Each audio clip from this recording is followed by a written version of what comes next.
فرقي بتعلو وانا حرمت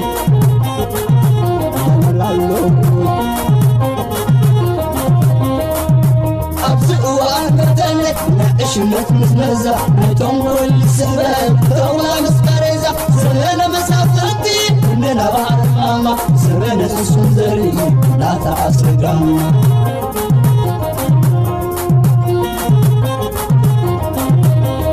الزمن يهودا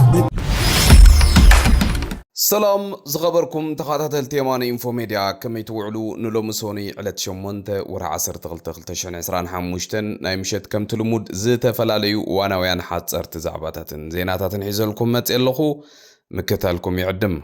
قدمي ناب مدباتي محلافي كبرى تخاطاتلتي حنتي اقداسيت حابريت اللاتني دمصاوي ارون نغاسي اوان تكبار تبل حداش موسيقاوي ترفي حيزلنا يمصالو دمصاو አሮን ነጋሲ ካብ ነዊሕ እዋን ጀሚሩ ኣብዚ ደንበ ፍትሒ ካብቶም ዝለዓለ አበርክቶ ዝገብሩ ዘለው ድምፃዊና እዩ ኣብዚ ሓለፈ እዋን ብዙሓት ደርፍታት ንደንበ ፍትሒ ዘበርከተ ሓያል ድምፃዊ ኣብዚ ዝሓለፈ ኣብ አዲስ አበባ ዝነበረ ዋዕላ ግንባር ህዝባዊ ማዕበል ብርጌድ ንሓመዱን ብምስታፍ ብተግባር ኣብ ተቃልሲ ኣብ ቅድሚት ቦታ ኮይኑ ዝሳተፍ ዘሎ ሓያል ደራፊ ስለ ዝኾነ ኣብዛ ትመጽእ ዘላ እዋን ተግባር ትብል ደርፉ መጽኹም ከተታባብዑ በኮሜንት ኮምኡን እዛ ዩቲዩብ ቻናል እዚ አናቱ ዩቲዩብ ቻናል ያ ኣብዛ ዩቲዩብ ቻናል እዚ አከድኩም ሰብስክራይብ እንዳገበርኩም ንሙዚቀኛታት እንደረፍተናን ከተታባብዑም በዛ አጋጣሚ ክሕብረኩም ፈቱ በመጀመርታ ዝቅርበልኩም ክብራ ተኻታተልቲ ኣብዚ ሰሙን እዚ ኣብ ማሕበራዊ ሚድያ ኣብ ፌስቡክ ኮና ኣብ ቲክቶክ ሓንቲ ተዘውር ናይ ኤሪትሪያን ቲክቶክ ክሪኤቲቭ አዋርድ ትብል ሓንቲ ዌብሳይት አላ ኣብዚ ናይ ኤሪትሪያን ቲክቶክ ክሪኤቲቭ አዋርድ ዝብል መን ይዳልይዎ ንመን ማአሲ ተዳልዩ ኣበይ ዘለው ሰባት የማዳልየሞ መነመንም ካብኡ ዝምረፁ ገለ ዝብል መቸም ንባዕልኩም ንኹልኩም ሃንደበት ኮይንኩም ክኸውን ይኽእል እዩ ብዙሓት እውን ዘይረኣኹም ክትሉ ትኽእሉ ኢኹም ኣብዛ ዌብሳይት እዚ ኣብ ምእታው ክትሪእዎ እውን ትኽእሉ ኢኹም ሕጂ ክቡራ ተኸታተልቲ እንታይ እዩ ዝግበር ዘሎ ብዚ እንተይልኩም ኣብዚ ተመሪጾም ዘለው ሰባት ባይዘወይ ቲክቶከራት ጥራሕ ኣይኮኑን ቲክቶከራት ጥራሕ ዘይኮኑ ከምኡን እዚኦም ዩቲዩበራት ካል ናይ ሞቲቬሽናል ስፒች ዝህቡ ኣተባባዕቲ ገለ ተባሂሎም ዝተመርጹ ገለ ናይ ኤርትራውያን ተባሂሉ ኣብዚ ተለጢፉ ዘሎ ሕጂ ክንፈልጦ ዘለና ክቡራት ተኸታተልቲ እዚ ነገር እዚ ብመን ተወዲቡ ንምንታይ ዕላማ ዝብል ብዙሕ ምኽንያታት ክንህበሉ ንኽእል ኢና ንዓይ ገሪማትን ዘላ ግን ኣብኡ ኣትዮም ዘለው ሰባት ዝበዝሑ ደገፍቲ ናይቲ ስርዓት ኮይኖም ደገፍቲ ጥራሕ ዘይኮኑውን ኣብ ቅድሚት ኮይኖም ኣብ ዝሓለፈ ብርጌድ ንሓመዱ ብሓፈሻ ዝቃልስ እዚ ዋጋ ክኸፍል ከሎ ካብቶም ቀንዲ ዋጋ ዘኽፈልዎ ዩቲዩበራት ይኾኑ ቲክቶከራት ይኾኑ ኣዝዮም ኣብ ዝቃልስና እዚ ነዚ መንእሰይ እዚ ብኩሉ መዳይ ዝበደልዎም ሰባት ኣብኡ በቃ ተመሪጾም ተቢሎም እንዳተባሃለ ከሎ ካብ ኣባላት ብርጌድ ንሓመዱ ከምኡን ተቃለስቲ ኣብቲ ናይ ቲክቶክ አዋርድ ዘእተውዎም ሰባት እውን ኣለው ኣነ ርግፀኛ ካብቶም ኣትዮም ዘለው ሰባት መብዛሕትኦም ኣፍልጦ የብሎምን ባዕሎም ቶም ዘዳለው ነቲ መደብ ዘእተውዎም እዮም ገለገለ ሰባት ግን ክህልው ይኽእሉ እዮም ሕጂ ክቡራ ተኸታተልቲ ህግደፍ ንምንታዮም ከምዚ ዝገብሩ መን እዩ መዲኡ ወዲብዎ እንተይልኩም እቶም ዝወደብዎ ነዚ ብዘለኒ ሓበሬታ መሰረት ኣብ ኡጋንዳ ዝነብሩ ስነ ጥበባውያን ድዮም እዚኦም ገለ ናይ ሙዚቃ ገለ ዘዳሉ ድዮም ገለ እዚኦም ኣብ አዲስ አበባ ቅድሚ ሕጂ ነዚ መንእሰይ ንምቁፅፃር ብዝለዓለ መልክዑ ኣብ አዲስ አበባ ኮይኖም ዝሰርሑ ዝነበሩ ካድረታት ናይ ህግደፍ ካብ አዲስ አበባ ህግደፍ ምስ ወፀ ናብ ኡጋንዳ ዝሃደሙ ብተዘዋዋሪ መገዲ ገይሮም ከምዚ ገይሮም ኣብ ቃልስን ዘለው መንእሰያት ብፍላይ ድማ ንጡፋት ዝኾኑ ኣብ መንእሰያትና ኣብ ከምዚ ዓይነት ሓሸውየ ብምእታው ካብቲ ናይ ቃልሲ ሞራሎም ንምትንካፍን ከምኡውን ንዓቶም ከመይጌርካ ኒውትራላይዝ ትገብሮም ካብቲ ዘለዎም ናይ ቃልሰወኒ ብከምዚ ብሃገራውነት ብኤርትራውነት ብገለ ብሓድነት እንዳበልካ ካብቲ ቃልሲ ተልግሶም ዝብል ስትራቴጂ ኮይኑ ይስማዓና ኣነ ንፈልጦ ዘለና ቲክቶክ ክሪኤቲቭ አዋርድ ይኹን ዝኾነ አዋርድ ናይ ሶሻል ሚዲያ ኢንፍሉዌንሰር ክኸውን ይኽእል እዩ ክግበር ኣለዎ ደይብሉ እንተይልና ክግበር ኣለዎ እዚ ዘዘራረብ ነገር የብሉን ፖዚቲቭ ነገር እዩ ብፖዚቲቭ ዓይኑን ምራእናየ ነርና ትዝገርመኩም ግን ኣብኡ ናይ ደለይቲ ፍትሒ ብጀካ ሓደ ክልተ ክቀርቡና ክእል እዮም ወይ ክመጹና ክእል እዮም ኢሎም ዝገመቶም ደም ዋላ ገለ ኣብኡ ዘእተዎም ተዘይኮይኑ ካብዚ ናይ ደለይቲ ፍትሒ ሚድያታት ናብኡ ዝኣተው የለን ገለገለ ግን ኣብ ዝቀረባ ግዜ ምስ ህግደፍ ዝዳናገፁ ዘለዉ ድዮም ዝተፈላለዩ ነገር ኣብኡ ክእትዎም ይኽእሉ እዮም ሕጂ ብመጀመርታ ነገር እቶም ኣብኡ ኣትኹም ዘለኹም ደለይቲ ፍትሒ ኩልኹም ማለት እዩ ኣብኡ እንተስ ብፍላጥኩም ይኹን እንተስ ብዘይፍላጥኩም መብዛሕትኹም ብዘይፍላጥኩም እዮም ኣትኹም ዘለዉ መጀመርታ ነገር ነዛ ነገር እዚኣ ፅቡቅ ጌርኩም መፅናዕቲ ጌርኩም ክተስተውዕሉ ኣይግባእኩም ወደብታ እዞም ኣብ ዝሓለፈ እዋን ኣብ ኣዲስ ኣበባ ኮይኖም ኮለል ዝብሉ ዝነበሩ ደገፍቲ ናይቲ ስርዓት ዝኾኑ ቆልዑ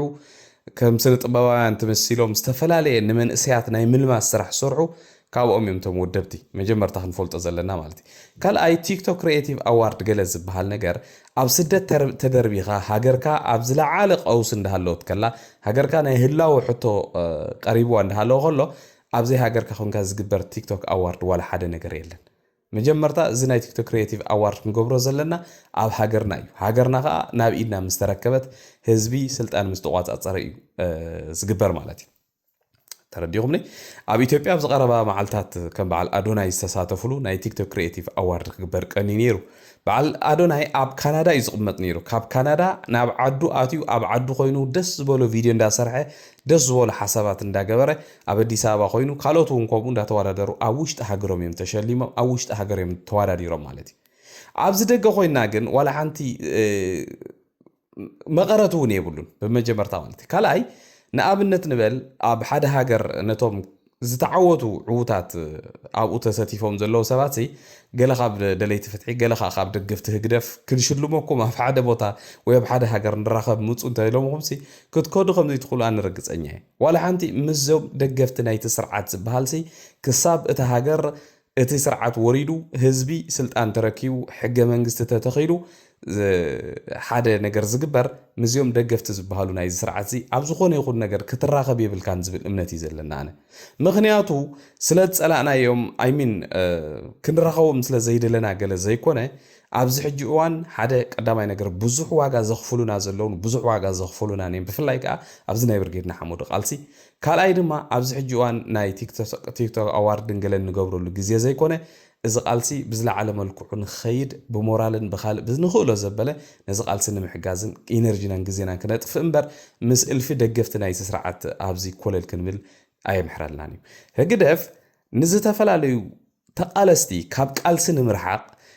ብውሕዱ ካብ ተቃልሲ በቃ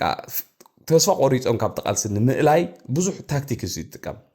ካብቶም ቀንዲ ዝጥቀመሎም ህግደፍ ታክቲካት ሓደ እዚ ማሕበራት ናይ ዓድታት እንዳተባሃለ ዝግበር ምስ ደገፍትን ምስ ተቃወምትን ብሓንሳብ እንዳበልካ ነቲ ዘሎቶም ደገፍቲ ብድሕሪኡ ኣብቲ ናይ 24 ጉንቦት ኣብቲ ዝገብሮ ናይ ብካድረታት ዝእዘዝዎ ትእዛዝ ከይዶም ተሳተፍቲ ኮኑ ንስኻ ግን ምስቶም ደገፍቲ ማዕረ ንምምፃእ ወይ ማእከላይ መርገፂ ንምሓዝ ነቲ ዘለካ ናይ ቃልሲ ወኒ ገዲፍካ ናብኦም ንክትቀርብ እዮም ዝገብሩካ ሓደ ሲስተም ማለት እዩ ተኻልኣይ ሲስተም ኣብ ኣብያተ ክርስቲያናት ዝግበር ሲስተም እዩ መንእሰያት ብፍጹም ኣብ ሃገሮምን ኣብ ቃልሶምን ወኒ ንኸይህልዎም ብዝተፈላለየ ታክቲክስ ንዕኦም ተስፋ ዘቁርጥ ዘረባታት እንዳገበርካ ካብ ቃልሲ ንኽእለዩ ምግባር ማለት እዩ እቲ ካልእ ድማ ኣብ ኮሚኒቲታት ቅድሚ ሕጂ ብፍላይ ቅድሚ እዚ ናይ ሕጂ ወለዶ ዝተሰደደ ዝነበረ ኣብ ደገ ዘለዋ ኩለን ዓይነት ኮሚኒቲታት ኣብ ኩለን ሃገራት ብህግደፍ ሙሉእ ብሙሉእ ትሕቲ ቁፅጥር ኣትየን ከም ምንጭ ኣታውን ምንጭ ፕሮፓጋንዳን ምንጭ ዝተፈላለየ ፌስቲቫላትን ኮይነን እዚ ኩሉ ንመንእሰይ ዋጋ ዝኽፍላ ንህዝቢ ኤርትራ እውን ዕድመ ስልጣን ናይዚ ውልቀ መላኽ እንዳወሰኻ ዘናውሓ ንሳተን እየን ማለት እዩ ስለዚ ክቡራት ተኸታተልቲ ኣነ ነዛ ቲክቶክ ኣዋርድ ገለ ትብል መጀመርታ ኣዳለውታ ወደብታ መን ምዃኖም ተፈሊጦም እንታይ ዓይነት መርገፅ ኣለዎም ገለ ኣለዎም ከይተፈልጦም ማሕበራዊ ሚድያ መፂኦም ሓሳባቶም ከይገለፁ ኣብኡ ኣትኹም ዘለኹም ደለይቲ ፍትሒ ኣከም ዝሓሸውየ ምዞም ደገፍቲ ህግደፍን ምስ ተዳናገፅቲ ህግደፍን ወላ ሓንቲ ዘራኽብ ነገር ስለ ዘይብልኩም ኢድኩም ካብኡ እንተሰሓብኩም ተመራፂ ይኸውን ይብል እዚ ኣነ ብናተይ ርእቶ ዝገልፆ ዘለኹ ናትኩም ርእቶ ተዓዘብቲ ድማ ኣብዚ ክሰምዕ ይደሊ እየ ማለት እዩ قصيلة زغربولكم كبرات تخاتلتي هجدف حجي حدش ترأي زي فلت حدش دراما حيزم متيوم الله إذا بمثلالن بمخدعن زفلت قدم حجون ريكرد ناي مخدع السبرة ودت أبا زبال أبز حجوان ناي هجدف كادر خوينو زقل قلزلو حدش كوا يكون اكشوالي جن حدا جنيا زغونه جن كمسحق زغونه دراما حيزم متيلو مجمرت اسكتا فيديو خوين بحبار كوين نسمعيها متأنا يسلي من الوقت سنايدليت كله خيل أي فلتني ሓደ ካብቲ ገዚፍ ናይ ልምዓት መደባት ክጅመር ተሓሲቡ ደሎ ኤርፖርት ምስፋሕ ኤርፖርት እዩ እሱ ክሳብ 200 ሚሊዮን ዶላር ከባቢ ዝወስድ ኩልና ከም ዝረኣናዮ ኤርፖርት ናይ ኣስመራ በቲ ቀደም ዝተሰርሐሉ ኣገባቢ ደሎ ናይ ምስፍሕፋሕ ናይ ምልማዕ ጥራይ ደይኮነ ዘመናዊ ዝኾነ ነገር ናይ ምትእትታው ብዙሕ ነገር ይደሊ እቲ ኤርፖርት እዚ ኤርፖርት እዚ ኣብ ኣስመራ ዘሎ ኤርፖርት ናይ ማሳዋ ኤርፖርት 100 ግዜ ይበልፅ ካብቲ ናይ ኣስመራ እዚ ኤርፖርት እዚ ዘመናዊ ዕጥቂ ክዓጥቕ ኣለዎ መሳርሕታት መሳለጥብቲ ውሽጢ ኩሉ እቲ ነጋሽ ዝኸውን መቐበሊ ዲ ኮታ ኩሉ ኢንጀነራሊ ዘመናዊ ዕጥቂ ክዓጥቕ ኣለዎ ማለት ቴክኖሎጂ ማለት እዩ ዘመንና ድጠልቦ ቴክኖሎጂ ብፅፉፍ ኣገባብ ዘመናዊ ህንፃ ወዘተ ኩሉ እዚ ንምስፍሕፋሕቲ ናይቲ ኤርፖርት ዓብ ስራሕ ስራሕ ኣሎ ክጅመር 2026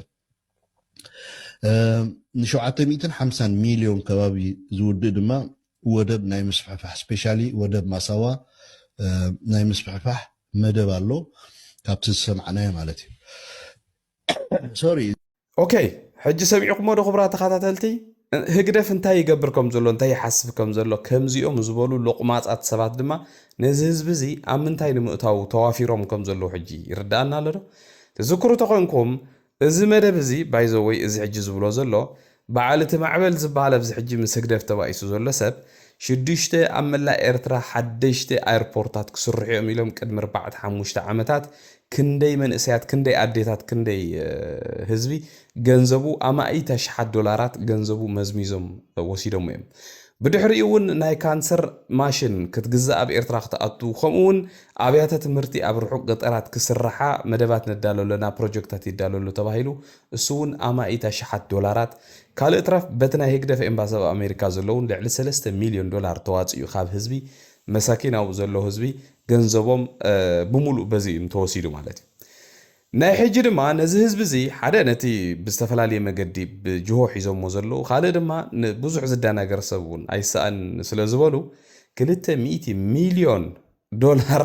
ንኸዋፅኡ መደብ ሒዞም ኣለዉ ሒዝና ኣለና ይብለኹም ኣለዉ ኣየርፖርት ናይ ኣስመራስ ንምግፋሕ ሕሰብዎ እሞ ኣየርፖርት እዚ ካብ ህዝቢ ዋፂኻ ክስራሕ ኢሉ ዝሓስብ ኤርትራዊ ዝሓስብ ሓንጎል ዘለዎ ሰብ እንድሕር ኣሎሲ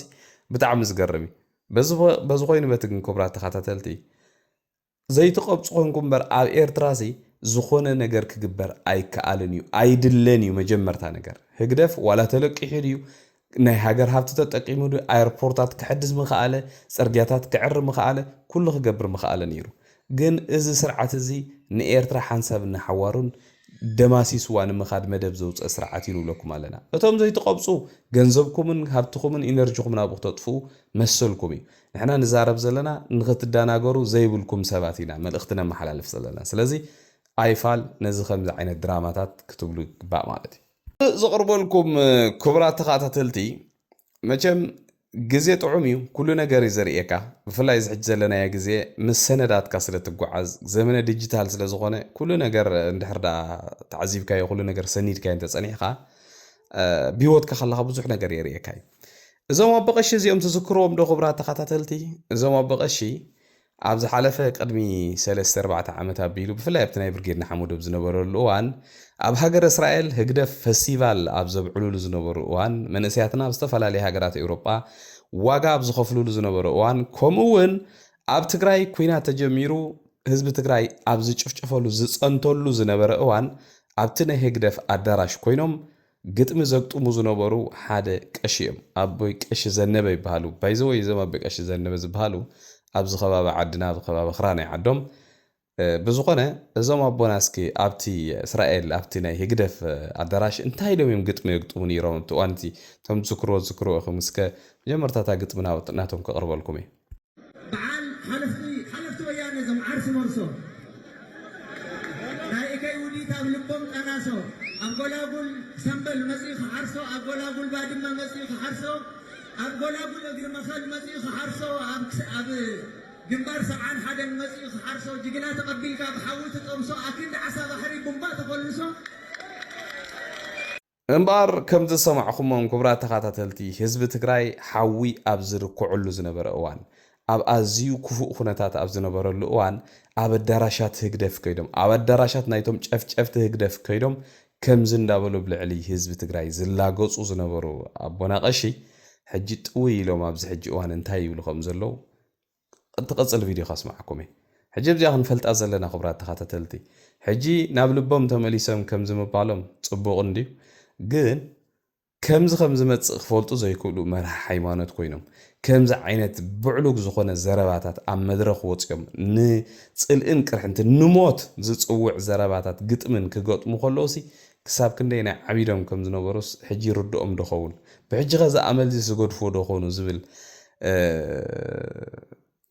ነገር ንምምፃእ ጥራሕ የምፅያ ዛ ቪድዮ ማለት እዩ እዚ እሶም ከማና ብቐሺ ኮይኖም እንኳዕ ሕጂ ሞዶ ከምዚ ኢሎም ትረድኦም ክንደይ ኤርትራዊ ግን ኣሎ ክንደይ ሰብ ኣሎ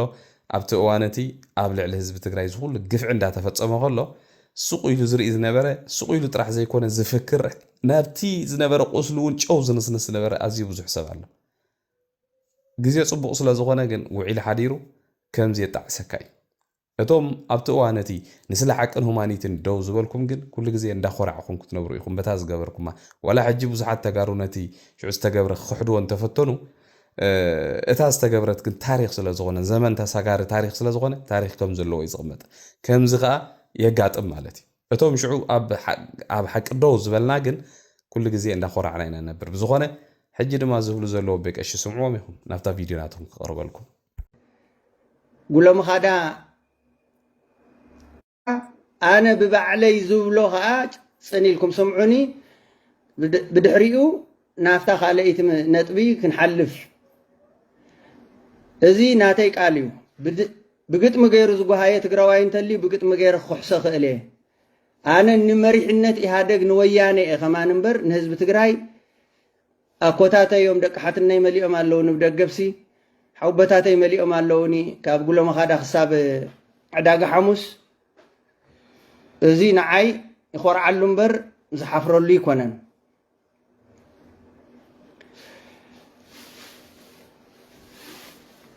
ህዝቢ ትግራይ ስምዓኒ እሞ ተኣነ ዝብሎ ነቲ ቃላተይ እሞ ፀኒልካ ዝተውዕሎ ፀኒልካ ሰውዒልካ ከዓ ብልቢ ኣስተብህሎ እግዚኣብሔር የርህወልካ ካብቲ ወሪዱካ ዘሎ ነዚ ዝኣረገ ሬሳ ክሳብ ማእሲኻ ክትሓዝሎ ካብ ዝባንካ እንደውርዶ ይኣኽለካ በሎ ቅጫኻ መንጢሉ ኸሊእካ ቆሎ ውላድካ ወሲዱ ኣቅድሚት የውዕሎ ገዲፍዎ ተመሊሱ ይብለካ በሎ ጅግና ዘቃፀላ ታንኪ ሸይጥዋ ብኺሎ ኣንታ ወዲ ጉሎም ኻዳ ወዲ መይዳ ወልዋሎ ኣንታ ወዲ ውራጃ ዓጋመ ኣንታ ወዲ መይዳ ወልዋሎ ኣንታ ጎይታ ግዕዝም እንዲኻ ነርካ ጎይታ ጥሕሎ ነቲ ናትካ ጭውነት ዘይፈልጥ ደሎ ኣንታ ወዲ ዓድዋ ወዲ ክሱም ሽረ ኣንታ ብርክሊሎ ወዲ ላዕላይ ታሕታይ ዲያቦ ኣንታ ብርክሊሎ ወዲ ተንቤን ዓብይ ዓዲ ወጀራት ሕንጣሎ ትዘረባይ መስምዓዮ ፅንበሎ ክንደይ ለባም ክንደይ ምሁር እንደሎ ኣታ እንተ ዓሻውሪድካ እንደ እንትለባም ስቐሎ ነቲ ዓሻውሪድካ እንደ ነብርሃ ተኽሉ ስቐሎ እሞ ትውዕል ኣልጀርስ ከዓ ተቐበሎ እቲ ናትካ ረብሓታት ከዓ ኣብኡ እዩ ዘሎ ኒ ተዓሻውሪድካ እንደ ነብርሃ ስቐሎ ምስ ኤርትራውያን ኣሕዋትካ ክገብረልካ ውዕሎ ኢልኩም ኣሎ ቀይስ ዘነበ ንህዝቢ ትግራይ ዘለኒ ክብርን ፍቅርን እንዳገለጽኩ ህዝቢ ትግራይ ቀይስ ዘነበ ፀሪፍና እዩ ዘሊፍና እዩ ሕማቕ ተመኒልና እዩ ትብሉ ተኮይንኩም ከዓ ብትሕትና ይቕረይታ ሓተኩም ካልእ ጉዳይ ፅምዶ ኣብዚ ቀረባ መዓልታት ብዙሕ ኣይጠዓማን ዘሎ መቸም ህግደፍ ትፈልጥዎም ኢኹም ንፅምዶ ንምንታይ ከም ጀመሮ ህግደፍ ከዓ ኣብ ዝኾነ ይኹን ብፍላይ ምስ ተጋሩን ምስ ኢትዮጵያውያን ዝኾነ ኣልያንስ ክፈጥሩ ከለዉ ብላዕሊ ተዘይኮይኑ ማዕረ ኮይኖም ክጓዓዙ ከም ዘይደልዩ ትፈልጡ ኢኹም ቀንዲ ምንጭ ናይ ዝኩሉ ኣብ መንጎ ሕወሓትን ወያነን ሻዕብያን ነዚ ኩሉ ዓመታት ዝነበረ ምንጭ ጠንቂ ናይ ዝኩሉ ባእሶም ድማ ኣብ ነንሕድሕድካ ናይ ዕብለላ ወይ ከዓ ናይ ትዕቢት ዝመስል ነገራት እዩ ዝኩሉ ንህዝቢ ኤርትራን ትግራይ ናብ ዝኩሉ ሽግር እትይዎ ዘሎ ብዝኾነ ብዝቀረባ ግዜ ዝጀመርዎ ፅምዶ ዝብል ሓደ ዕብዳን ድማ እንዳቐፀለ ዘለወሉ እዋን ኣብዚ ሕጂ እዋን ናይ ህግደፍ ሜድያታት ኣብ ውሽጣዊ ጉዳይ ናይ ትግራይ ኣትየን እንታይ ይገብራ ከም ዘሎ ኣብዚ ብተደጋጋሚ ይቕርበልኩም እየ እናፍልጦ ኢና ማለት እምበኣር ሕጂ ካብቶም ጀመርቲ ናይ ፅምዶ ዝኾነ ትግራዋይ ብርሃነ ገብረ ክርስቶስ ዝበሃል ንናይ ህግደፍ ሜድያታት የጠንቅቐን ኣሎ በዛ አጋጣሚ ግን ክቡራት ተኸታተልቲ ኩሉ ግዜ እተን ናይ ህግደፍ ሚድያታት ብመንግስቲ ኣፍልጦ ዘለዎን ብየማነ ቻርሊ ሓበሬታ እንደተዋሃባ ፕሮፓጋንዳ ዝሰርሓ ሚድያታት ንኣፍልጦኹም ንሳት መን ምዃነን ኣብዚኣ ቀጻሊ የቕርበልኩም ኣረጋጊፅልና ኣሎ ምክንያቱ እዚ ብርሃነ ዝበሃል ሰብ ምስ ናይ ኤርትራ ናይ ፀጥታን ናይ ኤርትራ መንግስትን ብቐረባ ዝሰርሕ ሰብ እዩ ስለዚ እዘን ሚድያታት እዚአን ናይ ህግደፍ ምዃነን ብኡ ከለኹም ንእግረ መገድኹም ክተረጋግፁ እውን ኣለኩም ኢለ ኣምፅአን ዘለኹ ዝብሎ ዘሎ ስክብ ሓንሳብ ኮይና ንስማዕ እዩ ናቕፋ ፕረስ ዝፅሕፎም ዘሎ ፅሑፋት ፀረ ፅምዶ እዮም ቶታሊ 100%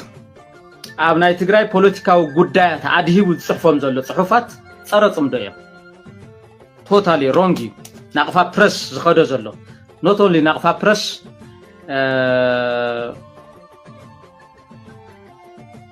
ሓደ ሚድያ እውን ኣሎ